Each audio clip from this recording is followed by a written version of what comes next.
जीवन हमें एक मौका देता है, इसलिए जब भी सही कॉलेज चुनने का समय आए तो सिर्फ मंगलायतन यूनिवर्सिटी आपके बेहतरीन भविष्य और सर्वांगीण विकास के लिए।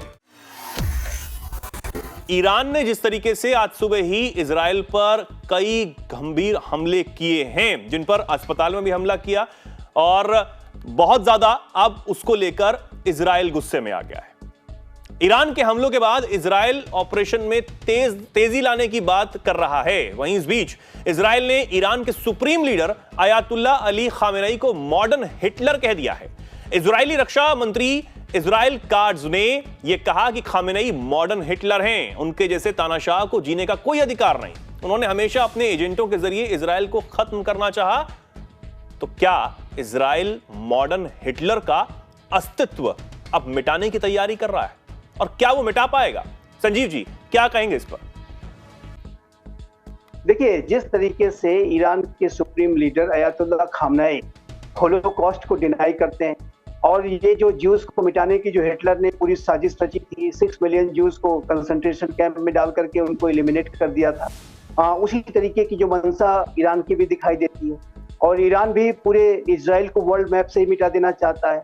वो जाहिर है कि न्यूक्लियर वेपन्स यदि ईरान के पास आ जाते हैं तो वो इजराइल के लिए, इसी वजह से इजराइल ईरान की न्यूक्लियर वेपन्स को अपने अस्तित्व के लिए संकट मानता है। एक छोटा सा मुल्क है, उसके लिए एक या दो न्यूक्लियर वेपन्स ही काफी हैं उसको पूरी तरह से जो है डिस्ट्रॉय करने के लिए, एलिमिनेट करने के लिए, ऑब्लिटरेट करने के लिए।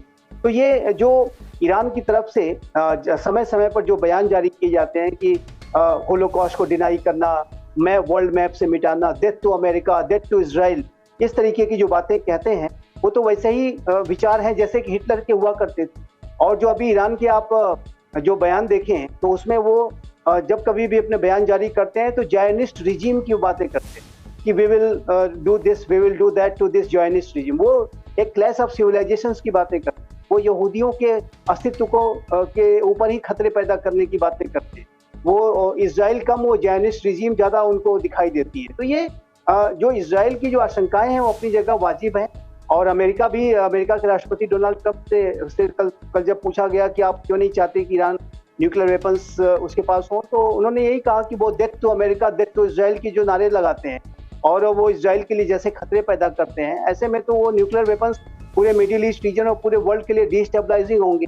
वो आतंकियों के हाथ में भी पड़ सकते हैं, क्योंकि ईरान एक ऐसा राष्ट्र है कि जो कि आतंकियों को हाइपरसोनिक मिसाइल दे देता है, बैलिस्टिक मिसाइल दे देता है, तो वो न्यूक्लियर बॉम्ब्स भी ट्रांसफर कर सकता है। तो ये जो सारी सिचुएशन है ये बहुत ही ज्यादा इजराइल लेकिन सर इसमें सवाल ये आ जाता है, अब इजराइल जो कुछ भी सोच रहा हो, इजराइल की अब जो नीतियां हैं या फिर जो सोच है वो खुलकर अब सामने भी आने लगी है कि वो टारगेट जो है उनके टारगेट पर खामेनेई हैं। लेकिन क्या आपको नहीं लगता कि इस वक्त ईरान जो है वो मुस्लिम बनाम यहूदी ही इस जंग को ले जाना चाहता है?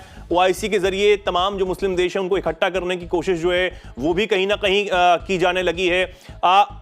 हालांकि पाकिस्तान परमाणु के लिए तो पीछे हट जाता है, लेकिन वो फिर भी इजराइल के हमलों के खिलाफ ईरान के साथ खड़ा है। तो क्या आने वाले समय में ये माने कि मुस्लिम देश मजबूती से इकट्ठा हो सकते हैं और क्या सच में हो पाएंगे सर? मुझे नहीं लगता, क्योंकि देखिए पाकिस्तान की तो आप बात ही भूल जाएं, क्योंकि पाकिस्तान एक तरफ वहां संसद में जा करके वो ईरान के पक्ष में बयान दे रहे हैं, वहां के रक्षा मंत्री ख्वाजा आसिफ, और वहीं जो वहाँ के रियल रूलर हैं फील्ड मार्शल मुनीर, वो इस समय वाशिंगटन में व्हाइट हाउस में लंच कर रहे हैं। और वहाँ पर जाहिर है कि उस लंच के दौरान अनेक तरीके की वो डील करके आएंगे।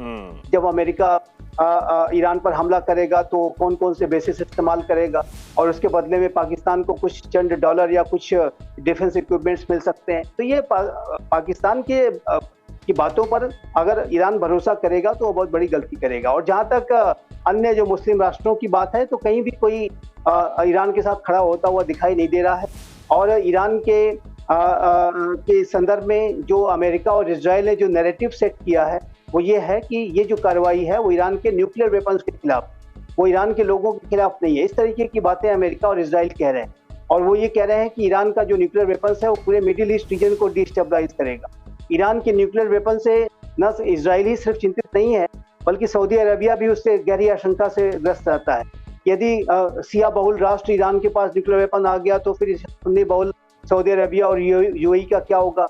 क्योंकि सिया सुन्नी का डिवाइड भी बहुत गहरा है और ऐसे में ये जो मुस्लिम वर्ल्ड आपस में विभाजित दिखाई देते हैं। हाँ। दूसरा, अनेक मुस्लिम वर्ल्ड के राष्ट्रों के अमेरिका के साथ बड़े गहरे संबंध हैं, अनेकों राष्ट्रों में अमेरिका के बड़े बेसिस हैं, तो यदि वो ईरान के साथ जाएंगे तो अमेरिका से ज्यादा उन्हें दुश्मनी मोल लेनी होगी। तो ऐसे अनेक कॉम्प्लिकेटेड फैक्टर्स हैं मिडिल ईस्ट रीजन में, कैसे में ईरान अलग बिल्कुल। थलग और पड़ता हुआ जो दिखाई दे जिस रहा है। बात का उसके जिक्र साथ आपने ही- किया सर कि मुनीर की जो मुलाकात ट्रंप से हुई और ट्रंप से जब सवाल किया गया इस मुलाकात को लेकर, तो उन्होंने कहीं ना कहीं इस बात को कहा है और ये बड़ा दावा किया है कि जो ईरान का जो मुद्दा है उस पर कहीं ना कहीं मेरी सोच के साथ पाकिस्तान जो है वो तालमेल रखता है।